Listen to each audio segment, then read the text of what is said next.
Escort panel van fridge, which is this here. I should have been recording when I did the main shape of it, but pulled apart an old fridge. That's where I got all the electric motor and the coils and this cooling pad thing. And then I've just got the shape of the fridge out of some secondhand aluminium. So yeah, welded it all up with the aluminium MIG, so it's not that smooth, but we've got a lot of grinding ahead of us. And then we'll get the door cut, get it all gassed up, and it should be sweet.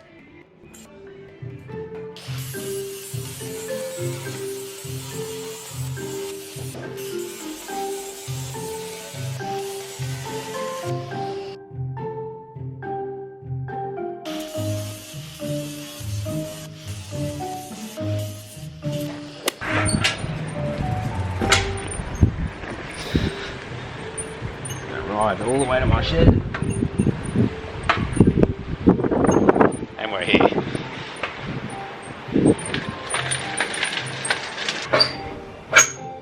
But this is my fridge. Basically fits that shape there, fits the side of the panel van. Oh, I can see the resemblance. You can see the resemblance. So yeah, this was a bifold door, and when it was in the van I felt like it was kind of more of a hindrance than anything, so welded that up yesterday and hand sanded all this. Today I've got these two mounts here for the top shelf. I've just got to do two mounts for the bottom shelf, then the bottom shelf's in. I've got a door which I'm using a Zephyr door handle, be the fridge handle.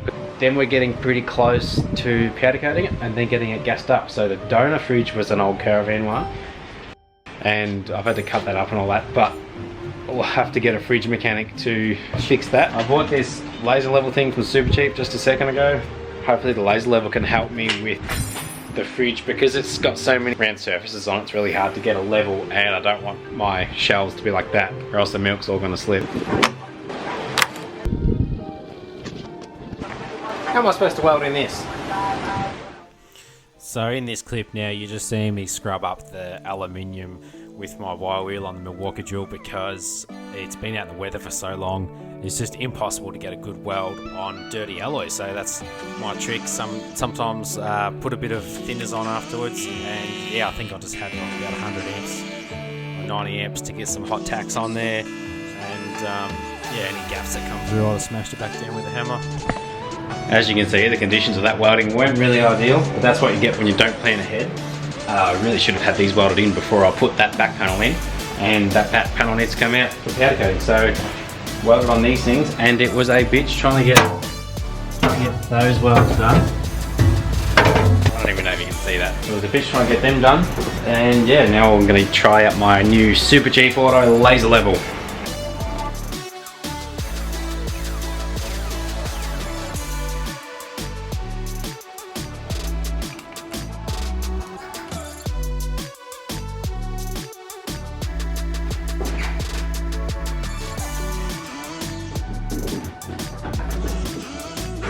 Okay, so although not traditionally a laser pointer, you can use these with cats. That's a bit of a bonus. Anyway, let's get back to it.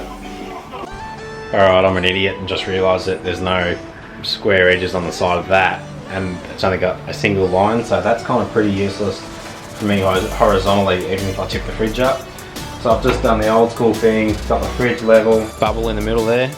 I'll dig on the bottom and then set up top, clamp it in place. I'll do a texture line where it's got to go, weld it back there, and that'll be that.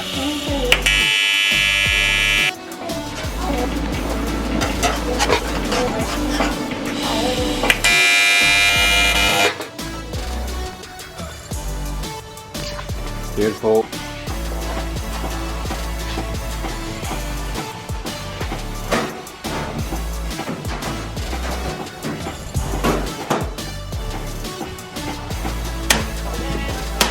I just use 2 pop rivets to get the door into place so I can start mocking up where the door latch is going to be. Now this door latch I just got from the local hardware store. It's one of those types that you see like in caravans or your grandma's kitchen cupboard, where it's a single action push. And so my plan is to put the same size thread that goes into the back of the Zephyr door lock and weld that onto the new lock to save me having to adapt an old school door catch system.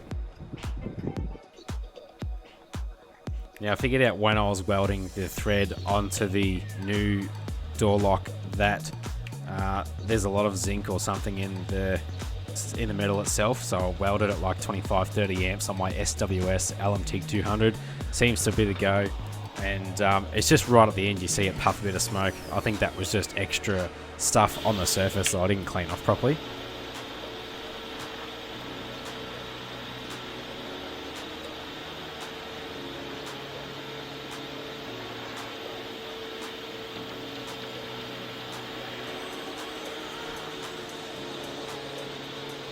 So I've just welded that bolt on the new door lock that I bought, kind of cheating. So weld that on there, that'll go straight onto the old Zephyr door lock, and that'll make it very easy for me to make it a workable thing. Now that we've tested it, that screws on nice, the next part is to extend the mechanism. So I've just cut a bit of 19mm stainless steel tube to tack on the back of the latch and to tack like a mounting flange, aka washer, so that it can mount to the door.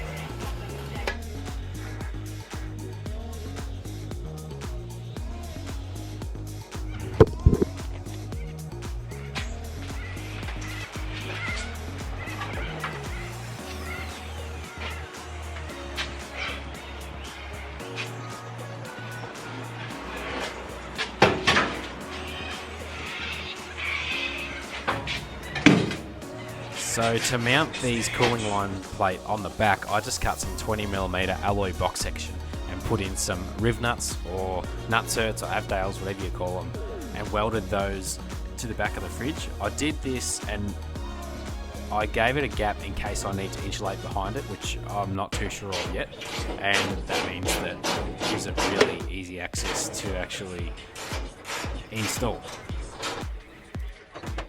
And same goes for the coils on the back, they're just nutserted into the back of the fridge but from the other way.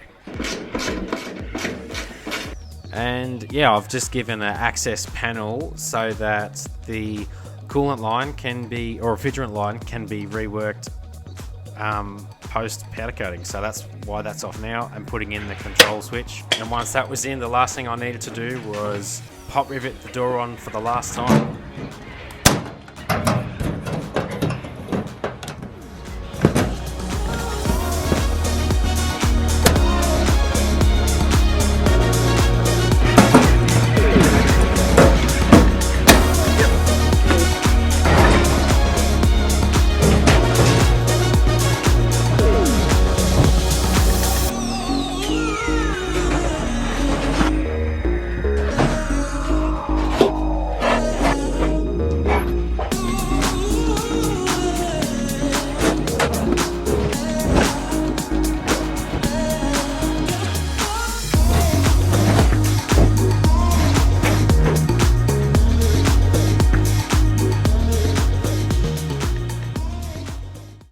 This brings us to the end of part one of the fridge. It's taken me a long time being pulled on and off the job, but that's how I've done it. In the next video, you're going to see us insulating it with foam and getting it gassed up, and the door lock. I think it's getting a bit dark to show you guys that now. And then the next job is to fit a water tank in that tiny little gap there between the wall and the coffee van. I've actually got it all semi-fabbed up, and I'm using a like a bladder tank for a boat. So that's that thing there, if you can see it. It's kind of dark out here. So that's a 75 litre, I think, and this is where it's going to sit. I don't know if you can see it, it's too dark, but it's on the roof of the prefect. That's the tank that the bladder will sit in and mount over the inner wheel arch in there. So yeah, thanks for watching. I hope you enjoyed the video. Like, comment, subscribe, love to hear what you think. And if you want to support the channel in any way, I've got these hats on my website now. They're pretty sick. Classic snapback with Bill Drive Race embroidered on them on my website, which I'll put here. Thanks for watching, and see you in the next video.